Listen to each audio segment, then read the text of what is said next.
Well, welcome to an hour of breaditation. I mean, you think you've done everything you can with this format, and then you turn it into a circus act. So, welcome to the place that I've basically stood for the last year, and I hope that we're going to have a good session together. We've been promised an hour of like meditative, calm.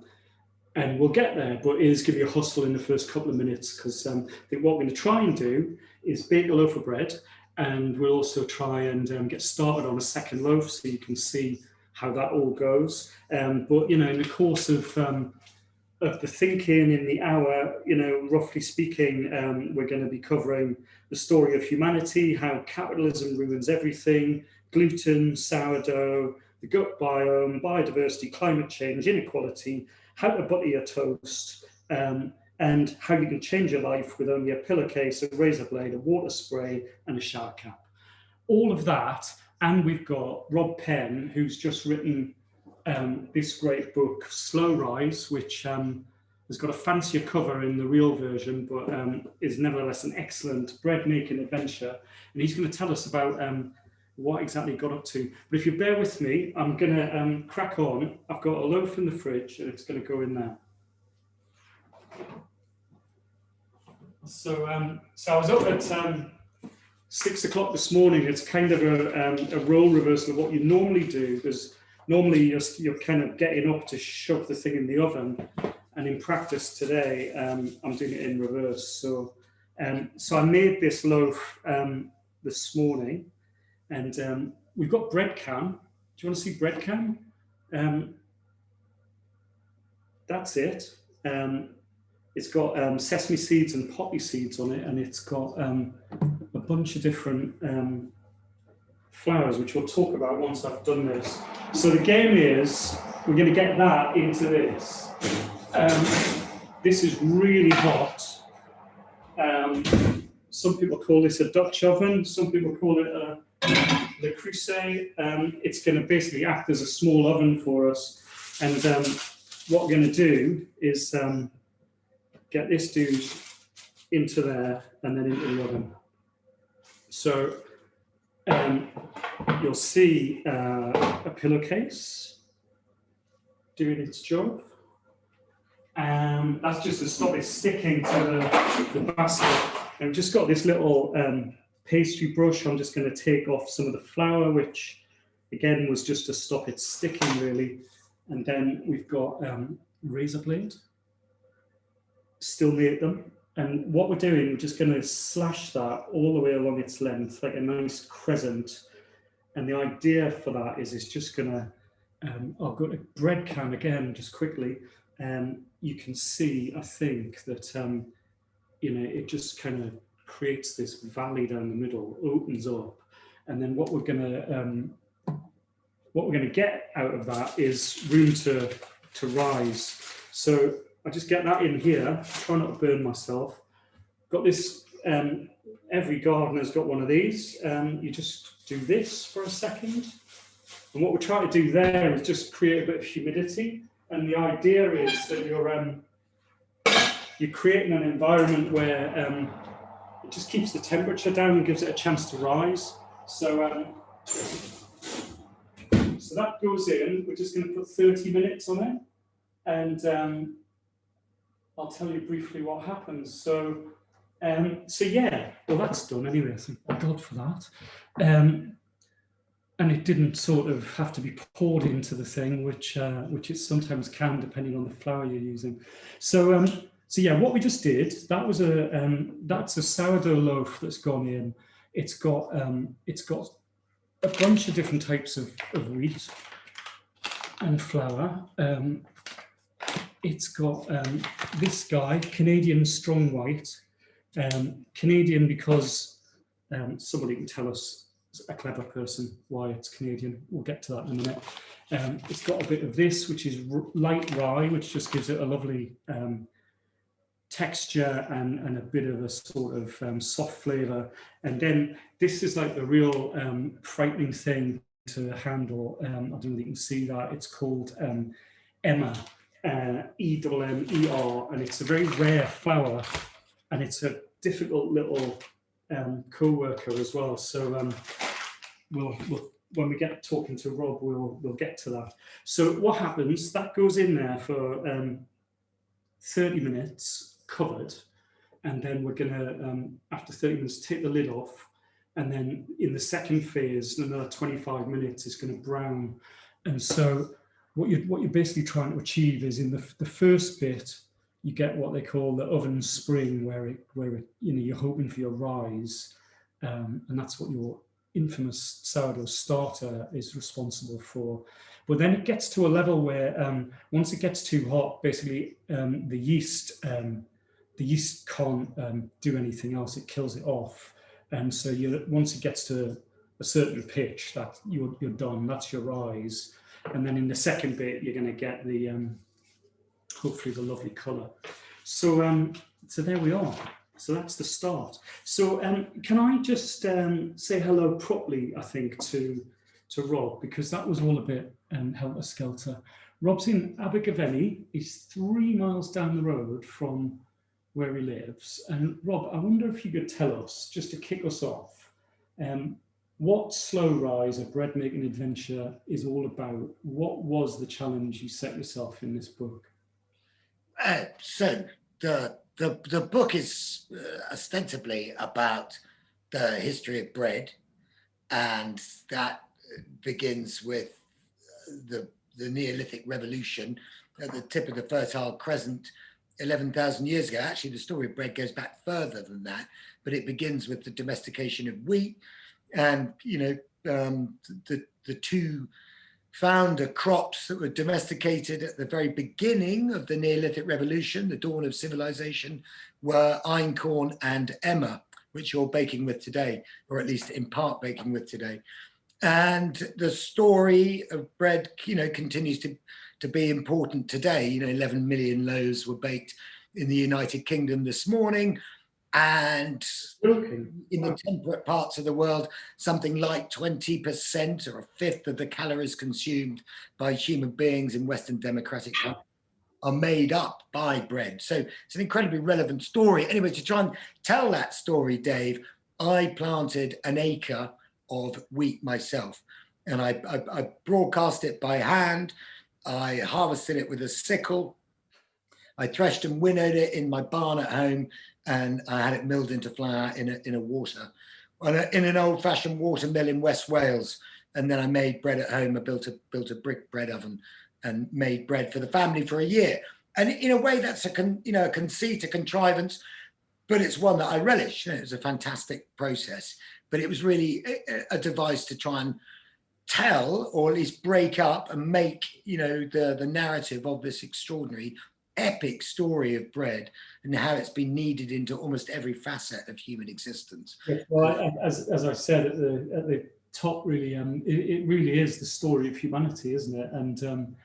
And it's also everything: biodiversity, climate change, industrialization, population growth, before nutrition, all of those things which we can get to. But just to sort of keep going with your project, it wasn't just any wheat that you chose to grow. Could you tell us what you put on your acre and how you sourced it?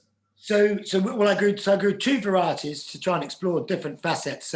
So one was, let me just separate them. I've got representative ears of both of them. So this is, and it's a rather beautiful wheat. Actually, maybe I should just isolate one ear and hold that up. So it has these very delicate awns. It's rather flamboyant in its appearance. It's a tall straw wheat, so it grows, 5-6 foot tall, taller than me in places. And as I mentioned, this was one of the varieties of wheat that was first domesticated by man at the beginning of civilization. It was the variety of wheat that powered all of the early Mesopotamian civilizations. It's the only variety of wheat that they grew in ancient Egypt for 3,500 years. And it would have been the most important wheat, certainly during the Greek civilization, and certainly for the first part of the Roman classical era. And then it slightly disappeared because of a variety of reasons, which I won't go into now. But it slightly disappeared, but it's still grown as a relict crop in all sorts of mountainous parts of southern Europe. And am I right in thinking, I might have this wrong, but I think read that by any other name, it's also known as farro. And so people, if you eat a lot of grains, you'll probably recognise it as a kind of an Italian recent sort of fashionable food, right? That's exactly right. So it's actually an IGP in Tuscany. So in the area, mountainous area north of Lucca in Tuscany, it's still grown. Yeah, it's one of the most important crops, and it's an IGP, an Indicazione Geografica Protetta. And there you will find Emma in, as you said, Dave, in all sorts of foodstuffs. You know, they make a fantastic kind of peasant soup, which has Emma at the heart of it. So it's used as a whole grain, and of course. And then again, just because I think you were probably cautioned early on, weren't you, to just spread your bets a little bit, and you had another grain which I think was sort of unique to the area where you're growing. And you should tell people where you are properly, by the way, because I'm going to mess it up. I'm in southeast Wales in the Black Mountains, and the other type is this, and it's called Hen Gymro, which means old Welshman. And it was a landrace population that was grown across, actually not my immediate area, but more prolifically in southwest Wales. So that's Pembrokeshire, Carmarthenshire, and Ceredigion. And it was grown, well, we don't really know when it was first grown as a landrace, but it was grown well into the 1930s and is probably the last landrace that was grown extensively anywhere in Britain.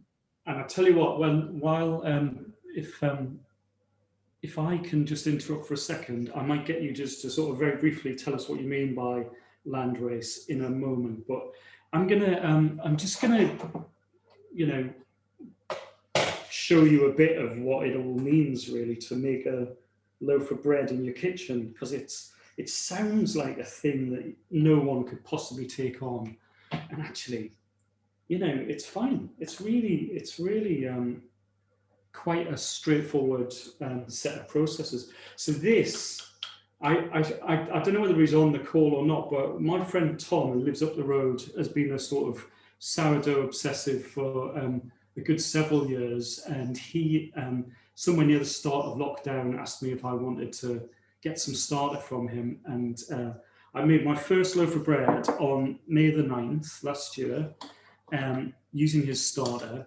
And we'll go to bread cam because I'll just show you what this madness is, this thing that lives in my fridge.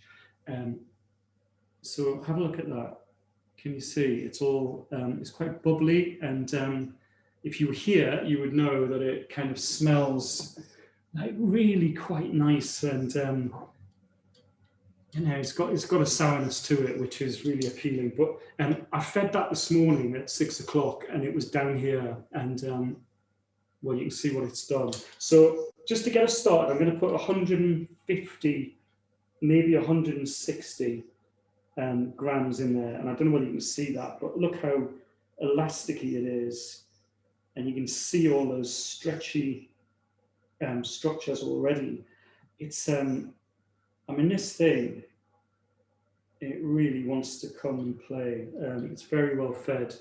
And it's worked hard today, but there's a little bit too much in there. In fact, it's and honestly, I don't really know what happens if you have a little bit too much. But you know, I've always been a sort of obedient soul, and so I'm following the rules. So let's say there's about 160 grams in there, and then so there's four things that go in a proper loaf of bread. So there's your yeast, which is this. There's water, there's flour, and there's salt, and that's it. There's nothing else. So this is 350 mils of water. There's a little bit of a sort of you know, kind of masculinity test that goes on with it, where people try and push the water content as high as they can go. They talk about like hydration and the percentages of it, and the idea, you know, the more water you have in, the harder it is to work with, and but you know, the prize is that you hope to get like a big spring in the oven, lots of that lovely holy kind of bread. We'll just go to bread can once again, and you can see what you're looking for. Excuse me. How's that? Is that working? Yeah, what you can see in the murk here is that's floating, which is a good sign. It says it's ready, it's active. And I mean, you can see, look, it's this, you know, you could just mess around with that for the rest of the night if you wanted to. But anyway, we're not going to do that. We're going to resist that. So I'm just going to give that a little whiz, just to sort of turn it into what looks like a kind of, you just put your paintbrush in it or something. And then this is 500 grams of flour, and I mixed it earlier. And I'll just whiz you around what's in there. Again, we'll go to bread can if that's a thing. And I'll just show you. So this is light rye, which there's a small quantity of. There's this thing, which I've got a friend on this call, I think, I hope she's on here, called Kathy, who gave me this bag of YQ wheat flour, which is organically grown by Andrew Williams at Home Farm Nacton in Suffolk. So it's, you know, if you care about things like single vineyard wines, it's the bread equivalent, super fancy.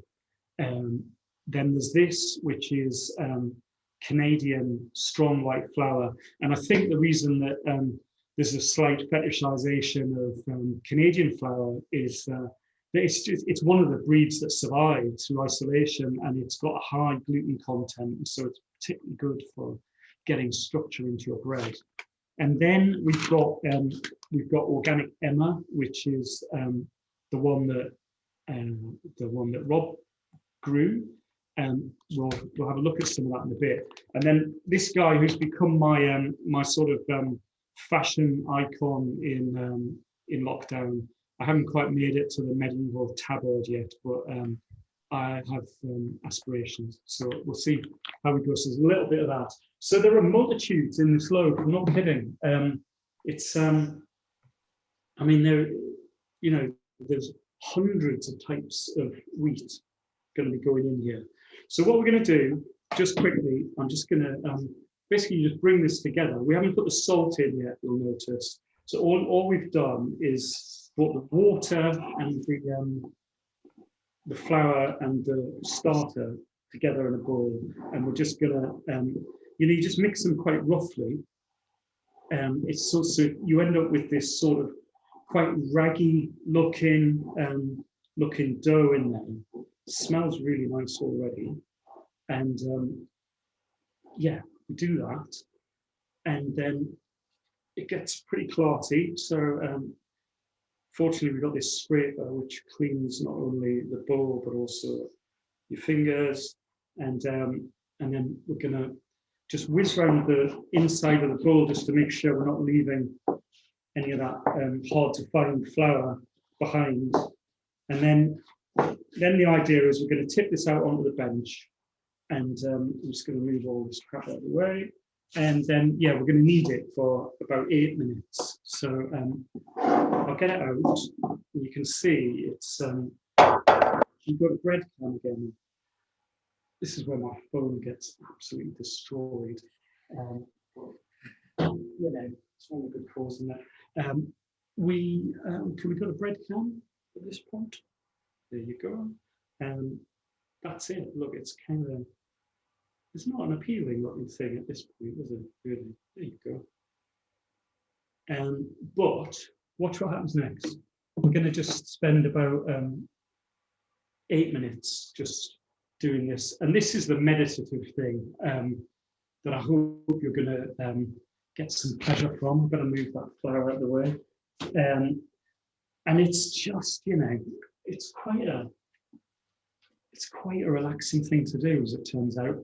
And what we're trying to do here, I mean, you can see it's a bit of a wet mess at the moment, but hopefully after a couple of minutes, it's gonna start to take some shape. And the reason that we're basically using the heel of the hand, try not to, essentially, you can see it's a bit of a mess, but essentially what you're trying to do is like use your heel to push it away, and then your fingertips to hook it back, so that you don't get sucked in and never emerge. And I always try and just keep one hand out of the way, because you literally can't touch a thing in your kitchen ever again. Although it's been a bit of a losing battle, I'll admit. So you can sort of see already it's getting a bit of a better quality. I hope you can see that. What we're trying to do, so we're using like the friction to stretch and tear the dough. And unless you've got this fellow again to breadcrumb, and you can see that when I don't know if you can, when I do that, you can sort of see these tears in the dough, and that's what you're trying to do, is stretch the gluten. And the reason you're doing that is to change the structure of it, and then when it goes in the oven, the idea is that it just allows it to trap carbon dioxide, so you get this gas in the loaf, so that when you've seen those lovely loaves that have got kind of holes in them, that's where it comes from. So the idea is it kind of gives you some energy to push up, and you get that lovely shape. But Rob, while I'm doing this for a couple more minutes, tell us, that's so far so true, but Emma is a bit hard to handle, isn't it? Well, yes. So, shall I just talk a bit about landrace wheats, Dave? You mentioned that. So the landrace thing is very interesting. So from the beginning of agriculture in the Fertile Crescent, farmers knew to keep a selection of wheat seeds at harvest time to sow for the following year.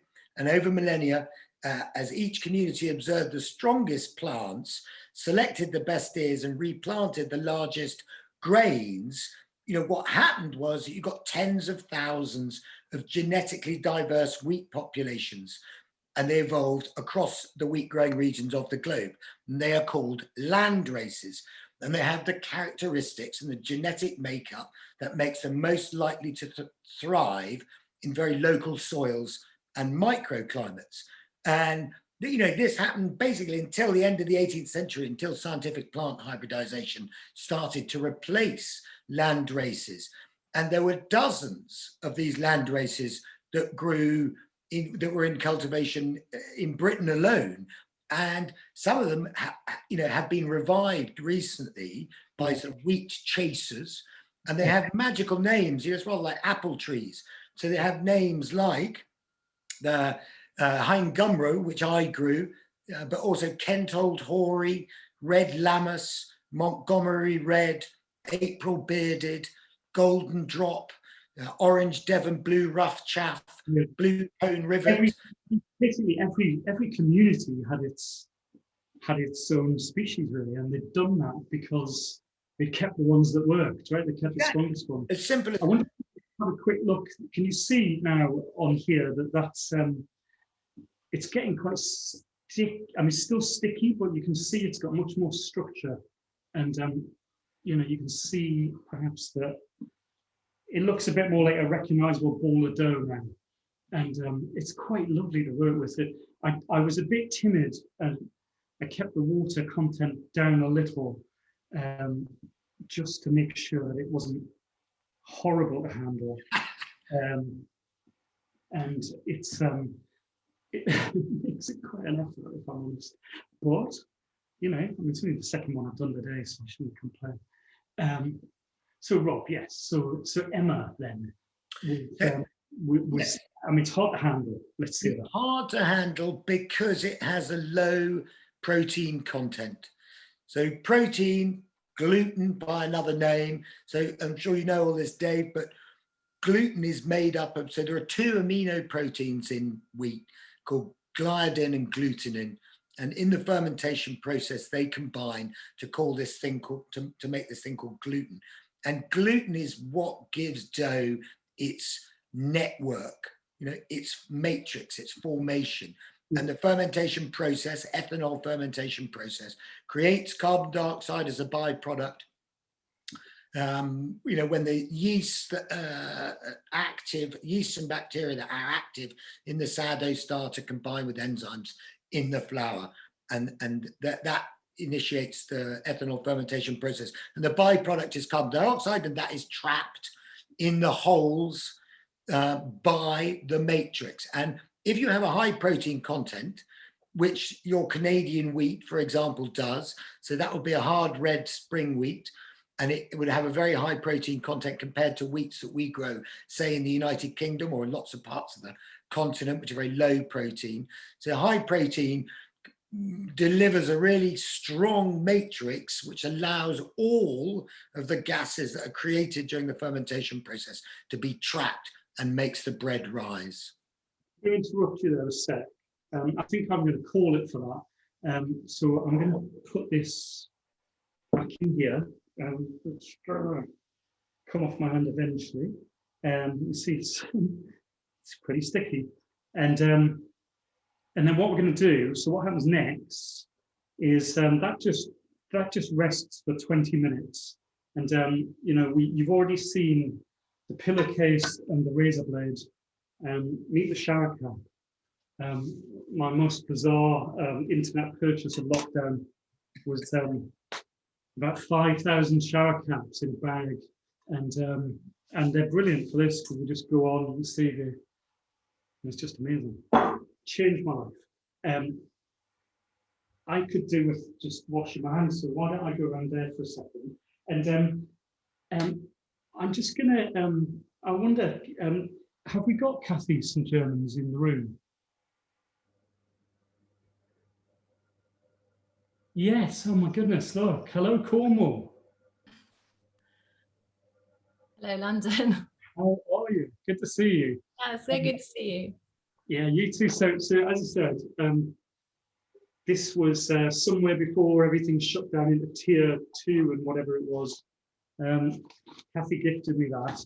Kathy, just by way of a little bit of preamble, Kathy is was the founder of the Port Eliot Festival, which if anyone had the good fortune to go, was this brilliant sort of coming together of books and music and fashion and definitely drinking and also food, and it was like all of your loves essentially in one amazing sort of cocktail. And you, though, in your lockdown, have just been instrumental in this amazing project called Farms to Feed Us, and I'd love to talk about that in a bit. But can you tell us, first of all, though, what on earth we should know about YQ wheat and the importance of diversity in that area? Hi, Dave. I think last time I saw you, I think you were here, weren't you, in my kitchen? Yes. Kind of brief moment between one lockdown and the other. Well, I think there were other people in this attending this event this evening who know far more than I do about YQ wheat, but it's yield and quality is the YQ, and it comes from this particular IQ comes from Wakeling's agroforestry farm, and that's where this grain was pioneered by a man called Martin, who died, I think it was the year before last, and it's a heritage grain, many different varieties of grains in it, thousands of varieties, and helps biodiversity and the healing of our soil. And that's the thing, isn't it, that you start to get, as you say, I mean, it helps foster biodiversity in agriculture in all imaginable ways, and it's basically been pushed to the edge of extinction, hasn't it? The sort of the diversity of this crop because of industrialized farming, and you can sort of take that story back to the Midwest in the US, and then also to sort of industrial processes in the UK. But I think it sort of segues beautifully into what you've been doing during lockdown. You know, well, you can tell it better than I can, but it really is about connecting people with real food and local food, right? Yes, exactly. It's about connecting the local farmers, growers, fishers, people who grow and produce your food, and connecting them with their communities, both near and far. And it started off at the beginning of lockdown. It's just a very simple database in terms of format. It's a Google Doc, and we reached out to small scale farmers and growers who at the beginning of the pandemic had to pivot fast. And so this was a way of telling people in a kind of really simple way where they could find food that was grown locally, that was grown small scale and in a healthy way. If you want to find I don't know, if you want to find organic grass-fed, hand-reared beef in Aylesbury, you can do that, can't you? And you can find Scotch eggs in Hexham or something like that. Yes, I mean it's about the way that the food's grown in a small scale way that supports nature, and as I said, that the healing of our soils, which is what the kind of backbone of regenerative agriculture is all about. It's sort of going beyond sustainability, and so we actually regenerating and healing this soil that we've taken from for generations. So it's really trying to put a highlight and a spotlight on those kind of farmers and growers, and that it's not a level playing field. Not everyone grows food in the same way, and not all food is healthy for you, and that comes out of depleted soils and is covered in things that we really don't want in our bodies or in our atmosphere. So Farms Feeders is as much about telling those stories and showing the real reality of farming in Britain, which is a lot of women, it's a lot of first generation farmers, it's people who come from urban backgrounds, so that's partly what we do as well. Yeah, and again, I mean, not to sort of blow your trumpet too much, but since Brexit, you've become really politicized as well, and you've helped farmers and food producers campaign against legislation in crucial ways, haven't you? Yeah, we kind of are the passion for my co-founder and I, Catherine Chung. We started off with the database, and then we kind of got drawn more and more in, and then we began to see the realities of the ag bill, the trade bill. We started to decipher it and break down what it really meant. And this became a campaign where we wanted to highlight what was going on to more people, and we thought way of doing that was reaching out to cooks, chefs, bakers, and home cooks, and get them to sort of get a sense of what the trade bill and ag bill implications were for the food that we eat and the food that you'll serve as a chef or a cook, or the state of your grain if you're a baker. So the ag bill it became kind of a bit of a thing out of nowhere for me anyway, but it was an amazing experience, and I think we all learned a lot. I hope. What's the most horrifying thing that you found in the legislation? God, where to start? I think at the moment it's the what's happening with the pesticides, insecticides, and so on, right. And the lowering of the bar on that, and of this very undiverse, the kind of a sop to the campaigners against the bill was to bring in a committee so things can be decided at committee level as opposed to being embedded into law. And the committee is formed of very unrepresentative of agroecological farming communities to start off with, never mind diversity, etc., etc. So that's pretty shocking. I'm just going to interrupt you for a sec, because if we go to breadcan, you can see a man melt his spoon. I'm just going to do this next thing, which is take the lid off. So this is a high wire out now. We need to see that this has risen, because it isn't going to rise after this. And you can see how but it kind of has. So thank heavens for that. All right, so we got 20 minutes. I'm going to put on that because the brilliant thing was, so you put the oven on at 250, and then you turn it down to 230 when you put it in. Except I forgot to do that, so it's been on 250 most of the time, and so it might come out a bit quicker than we expected. I'm just going to show you, because I've got a remnant of Sunday's loaf, and you can see that's what we're sort of striving for. And when you talk about the gluten structure, you can see all those holes, and you can see that kind of, it's quite effervescent, isn't it? It's like kind of pushing up towards the top, and that's what all that kneading's about. That's the work of the sourdough, and you can still see on this slice what's left of it. This thing here, which is called the ear, can you see that pointy thing? And that's where I cut that loaf earlier on. So the idea is, it starts this big, you put that cut in, and then when it gets hot in the oven, it basically just goes like that. And if you get this kind of ridge along the back, you learn that it's called an ear, and you can say things like, "Oh, it's got to bleed." And I've got high hopes for that one, so we can all see that at the end. So, Rob, I feel like I'm almost in repose now. That's going to work as long as we don't forget to take it out.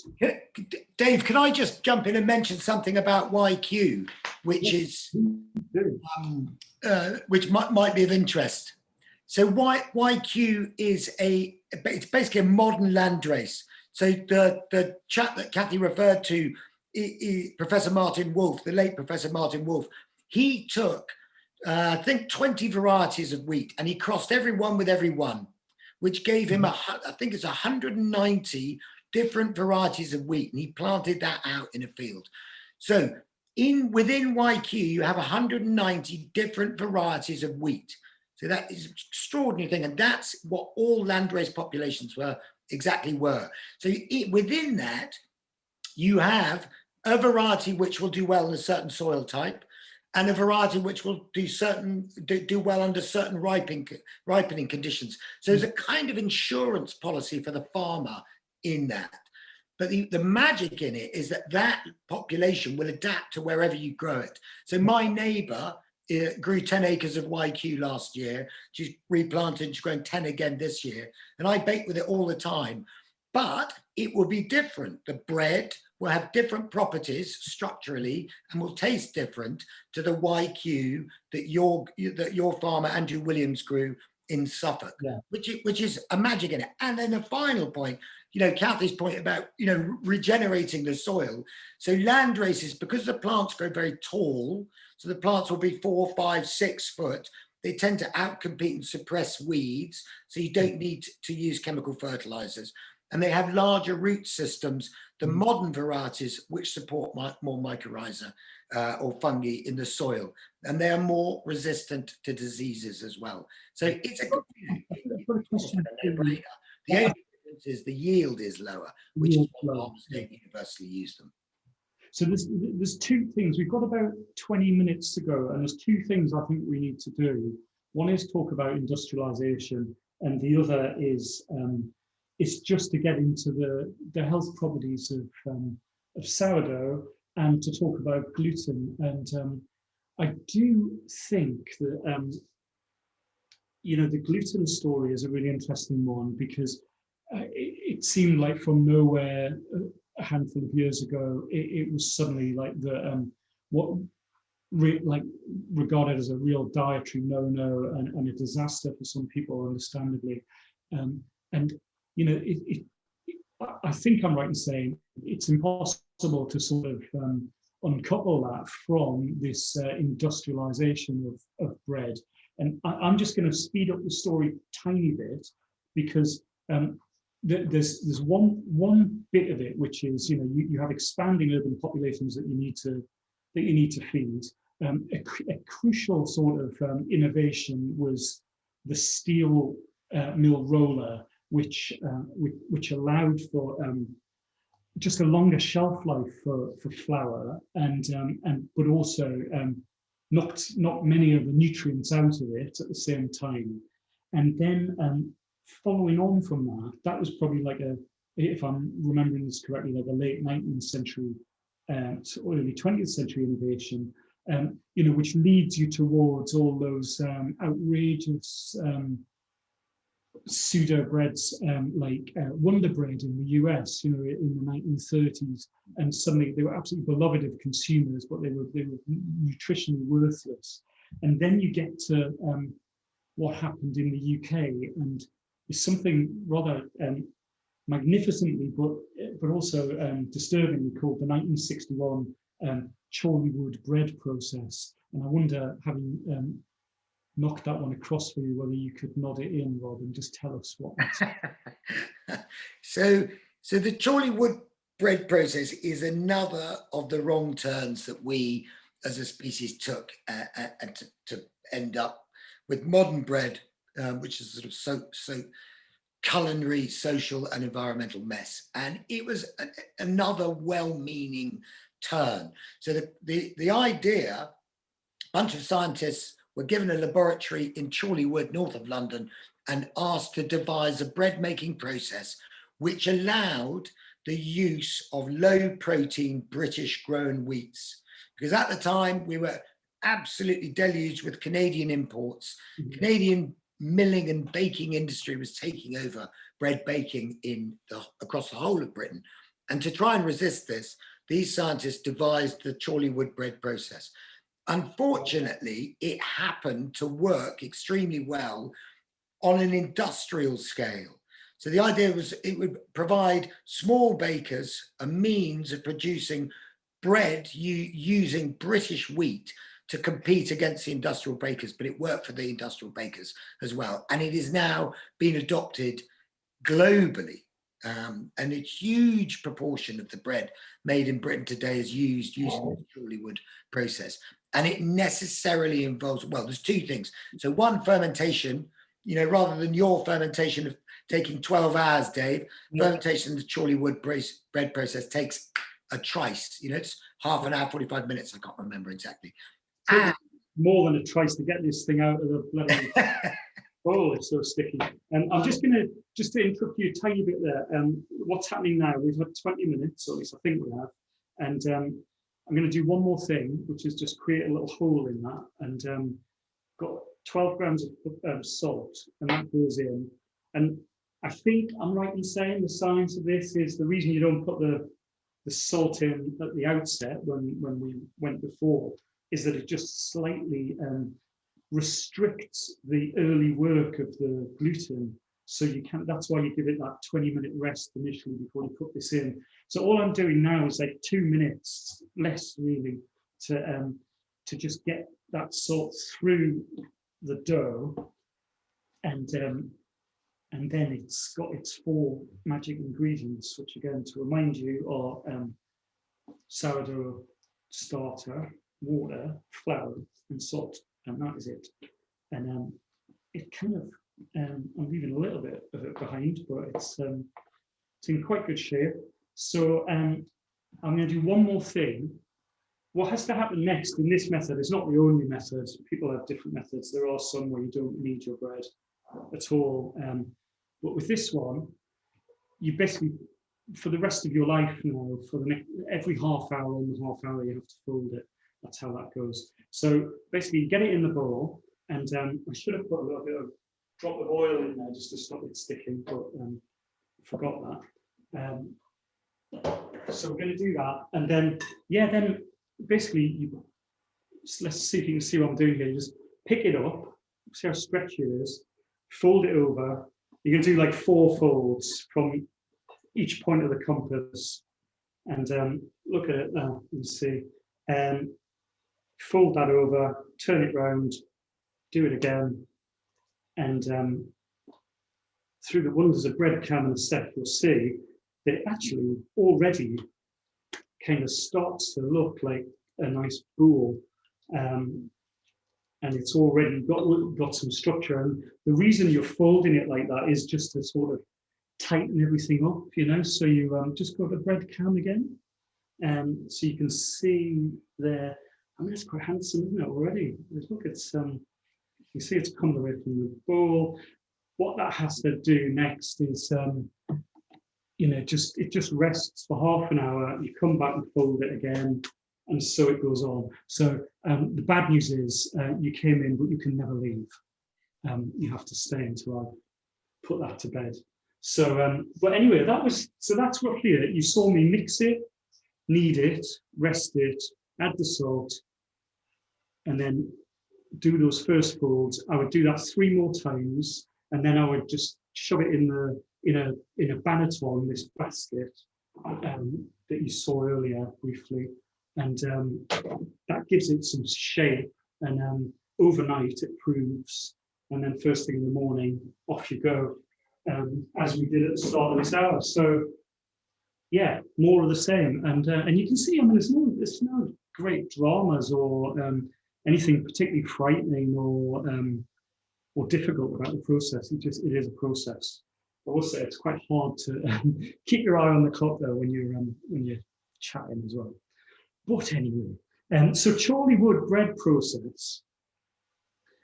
I think I read something like 80% of the bread that's bought in Britain today is still used through that method. So I think this is where I started to understand. You know, I'd felt during lockdown, well, this is a thoroughly good for the soul process that I'm involved in here. I found it nourishing in every way, and it's great bread, but it's a nice process. It's something you can kind of, you know, control in a time when you can't control very much. And you know, it's very pleasurable. But then I realized actually that it's kind of an act of resistance as well. This is, you know, if you want to, if you feel anxious about capitalism and the way, you know, the profit motive kind of gets in the way of what's good for people, then you know, you start to understand that, you know, if it was actually quite a radical act to call for and campaign for real bread and make real bread.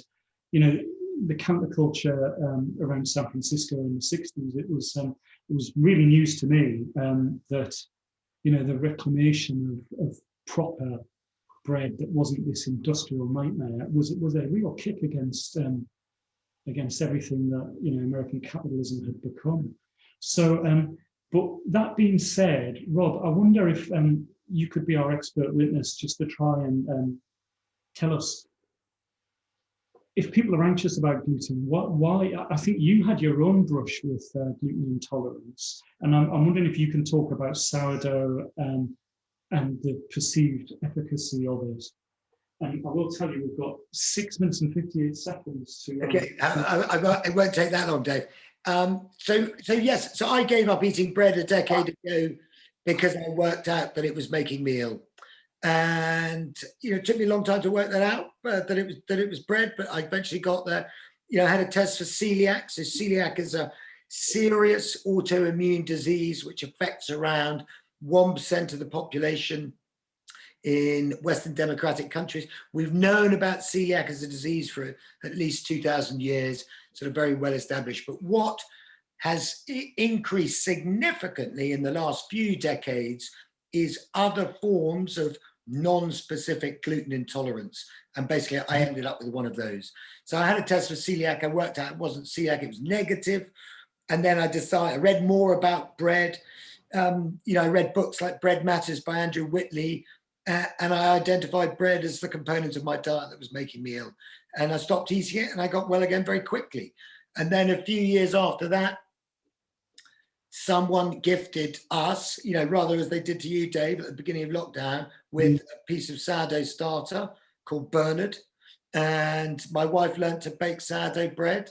And then I started to bake sourdough bread, and eventually I started eating it. And I realized it didn't make me ill. And so for me, I think the critical thing is the fermentation time. Yes. Gluten's incredibly, so gluten is the widest consumed protein on earth at the moment. and yet we know incredibly little about it. But it seems that the rise of non-specific gluten intolerance is just going off the scale. And that's why you have something like 10% of households in the UK today are gluten-free, you know, and it's a $24 billion a year industry, part of the food industry in the USA. So, you know, gluten, something has gone wrong with gluten. Something's gone wrong with gluten. And the thing with sourdough, as you say, there's a slow fermentation, and it's that whereas the Chorley wood process essentially is a forcing process, isn't it? It's a fast rise, and it's lots of additives, and with this, you know, it's definitely possible to have a disappointingly flat loaf. But you know that if you can tell when you're after a while when your starter's in good nick and it's really ready to go, like that one was tonight.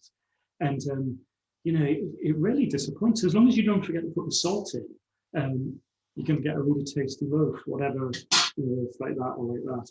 And then I think the thing about sourdough, as I understand it, is that, you know, it starts that process of breaking down some of the nutrients as well. Perhaps I've got that wrong. And so it's kind of on your gut. And again, I think when people talk about the diversity in those rare ancient grain flours, you know, you could get into areas that I fully don't understand about the gut biome. But as I understand it, your you know, the more diverse your diet, the healthier your gut. And this could be, you know, seen as a bit of a sort of injection of something rather magic, because there's so many diverse nutrients in there. Have I? Yeah. No, I'm rubbish at science. So no, I think that's right. I think the other really important point there is wholemeal. So, you know, and I'm sure Kathy's got something to contribute about this. So more farmers and millers particularly are now producing wholemeal bread again. So you mentioned it's the invention of steel roller milling in the 1880s, the widespread adoption of steel roller milling. So what that meant was that for the first time in human history, it was remarkably simple to separate the three components of a wheat germ. Three components are the endosperm, which is basically starch, that's your white flour. And then there's the germ of the flour from which the new wheat plant emerges, which is it's packed full of micronutrients, vitamins, oils. And then of course you have the bran. And, you know, we know how important, it's very common knowledge now, how important bran is in the human diet. Yeah. But steel roller milling meant that it was incredibly easy to separate those three. So you just had the white flour on tap for the first time in human history. And breaking that down, you know, trying to get millers to stop doing that, to stop separating the least nutritious part of the wheat germ and feeding that to us en masse from the essential parts of the wheat grain, the germ and the bran, has proved to be incredibly difficult. You know, and the irony, of course, is the precious bits, the germ and the bran, you know, they're sold off as livestock feed or sold to pharmaceutical industries to be repackaged as vitamins. That's slightly heartbreaking, isn't it? By the way, I should say, and I'm mortified for not mentioning this earlier, but you'll forgive me because there was a few plates spinning. We were going to be joined tonight by Vanessa Kimball, and she is a proper food hero. She's written some brilliant books, and she runs the Sourdough School and the Sourdough Club from some kind of utopian corner of Northamptonshire. I would have loved to have introduced her to you this evening, but she's had that most basic of 21st century problems. She just couldn't get on the Wi-Fi, and I think it just wasn't getting fixed. And so I meant to say at the top that if you're looking forward to seeing her, because I really was, that was why. But I hope that, I know she's got a book coming out later in the year, which I think is going to be called The 10-Minute Loaf, which is, you know, we can make 6 in an hour. So why not? So we should have her back, or indeed for the first time. Can I say it's 17 seconds to go on that clock. I hope that it doesn't come out burned, but if it does, I like a bit of singe, and you know, no one's going to really complain, are they? So here we go. I'm just gonna should we do melt the phone can again? That's beeping. That's open. That looks quite promising. I'm just going to put that back there, and then yeah, here's a loaf of bread. We fulfilled part of our contract, not all of it. I don't know how meditative the whole session was, but you can't say we didn't make a loaf of bread. So out it comes, and onto a cooling rack, and just move that fella out the way, and we could take a tour of this magnificent thing. Look at that. So should we go bread can? This is what it was born to film. So if you imagine this is like, you know, that thing that just landed on Mars, and we'll just take like a slow sort of tour of the landscape. You can see, look at that. It's a good ear. I think you'll agree. It's a pretty good ear. And you can you see where there's a lot of seeds, which for which much thanks. And then there's a gap, and that's where I did that. Cut with the razor blade. So you can see it just sort of opened up along that seam, and you can also see that it really wanted somewhere to go, and it sort of burst open a bit there as well.